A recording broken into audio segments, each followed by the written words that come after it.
So, as a gigging singer-songwriter, you're gonna pretty quickly discover that you have to have your own PA. Certainly for the 30 years or so that I've been gigging, that's something I pretty immediately came to grips with, which is that most venues or spaces or opportunities you're gonna have to play do not supply a house PA for you. So you're gonna have to have some rudimentary means at the very least of amplifying your voice into the space, and your acoustic guitar or whatever your instrument is, if you have one. Let's just assume acoustic guitar because many of us do, and that's what I'm going to demonstrate today. So throughout my career, I mostly used a PV XRD 680, which is an 8-channel powered mixer, like the big rectangle sitting on top of a single like bullfrog speaker. That has done the job for me for most of the gigs that I play, and we occasionally, as we've gone into more band gigs, have brought in some monitors for that, or run another speaker, but that does the job for most of the kind of things that I'm doing, from little coffee shop solo acoustic singer-songwriter gigs to farmers markets with the whole band where we need to project into a large outdoor space, where I'm playing drums and singing.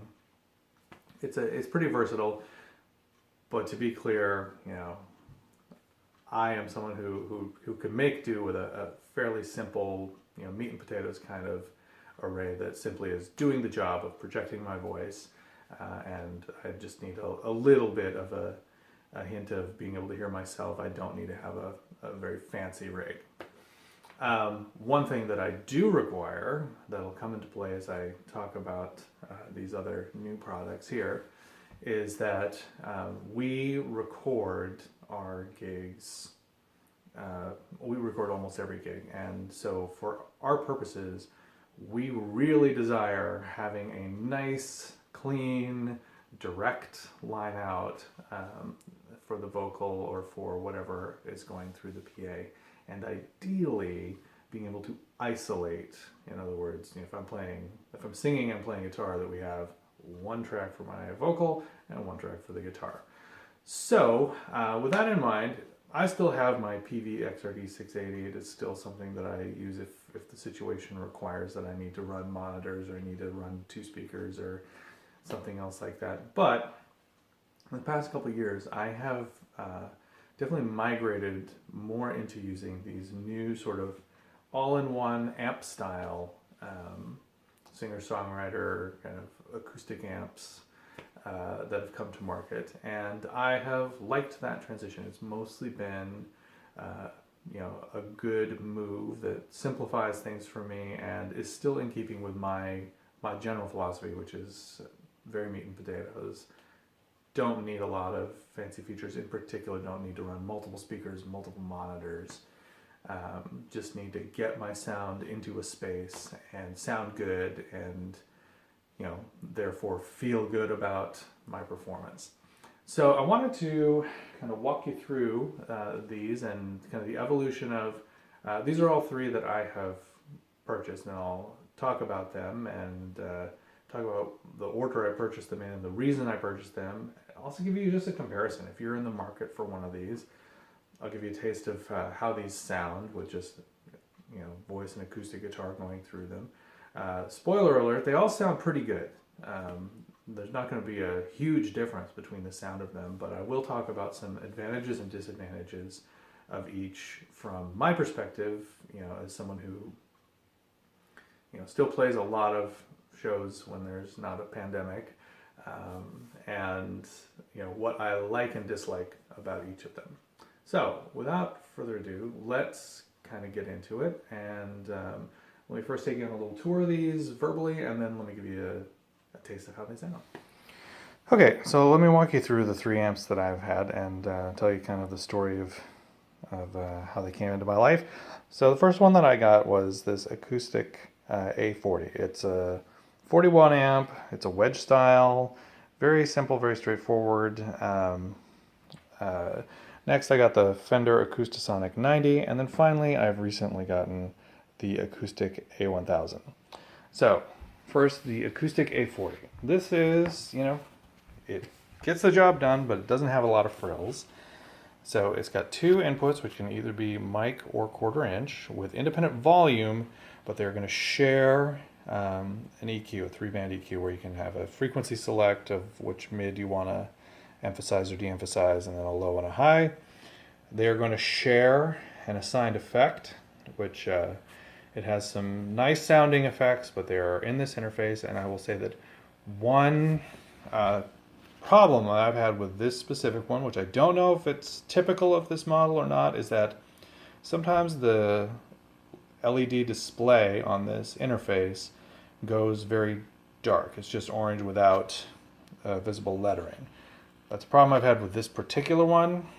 Don't know if that extends. It does have a little aux in, but there's no volume control for it. So if you're going to have like music playing between your sets or something like that, you do have a way to bring that on board. And then on the back, it does have a single output. In other words, if you're playing your voice and guitar, they're going to come out one mixed direct out. You can't separate them. And then you've got an effects loop send, which you can use for, you can obviously use that to run a monitor if you're clever about that, or have another line out if you need to. Okay, so that's this one. Decent, sounds great, and does the job for sure. For any coffee shop, this sounds great, and we've used this for the past couple of years in almost all of our gigs where I'm playing acoustic guitar and singing. This ends up being my vocal PA for almost all of those. I bought this, the Fender Acoustasonic 90, at first strictly in order to be able to have a separate dedicated amp for my guitar for the purposes of being able to isolate it in recording. And so it's similar in some ways to the Acoustic A40. It is a 90 watt amp. It's a small size, but it is quite powerful if you want it to be. It has two channels like the Acoustic A40. One must be a quarter-inch, cannot accommodate a microphone, and the other can accommodate either mic or quarter-inch. A nice feature is that the two channels have independent EQ and effects, so you can select both the effect and level independently. Only the left channel gets a mid on the EQ, your voice only has treble and bass to deal with. Unlike the acoustic, where there's this sort of digital interface, this is more old school, but it has all the basics on the effects that you can select. There are different shades of reverb, reverb plus delay, a chorus, a couple things that are nice for guitar. There even is a tremolo on here.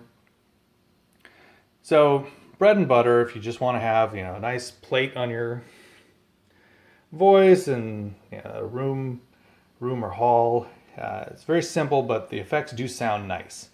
Like the A40, this has a single line out for the back, which is a balanced line out.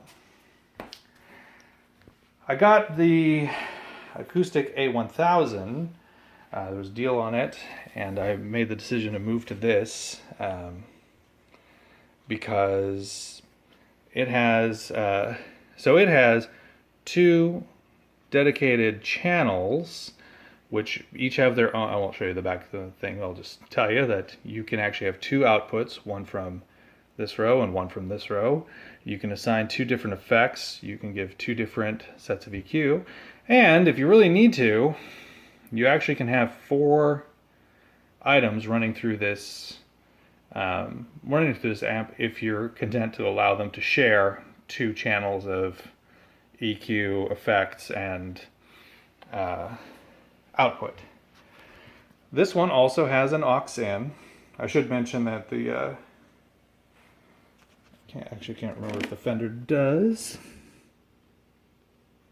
I think the Fender also has an aux in, a little 1/8 inch, so like you can either put your phone or your, if you're like me and still have an iPod, you can put your iPod on there. This one though has volume control for that aux in, which is nice, a nice extra feature, a master volume, and then so the reason that I got this one is mostly to do with having a single unit that can accommodate both our instrument, vocal instrument, and recording needs, which is specifically to say, I need to be able to isolate my voice from my guitar. And I don't really need to make use of those, but I can picture scenarios in which I might, like if I were running an open stage or something like that, where having a couple extra inputs could be handy.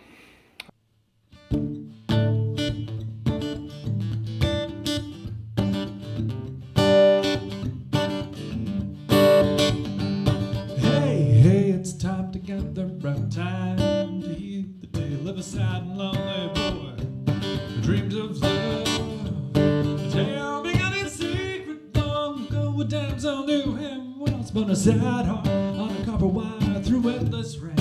It can't rain every day.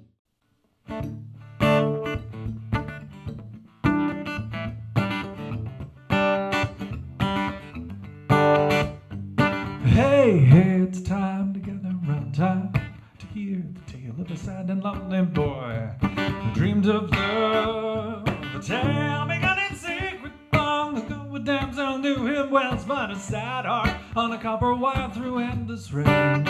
It can't rain every day.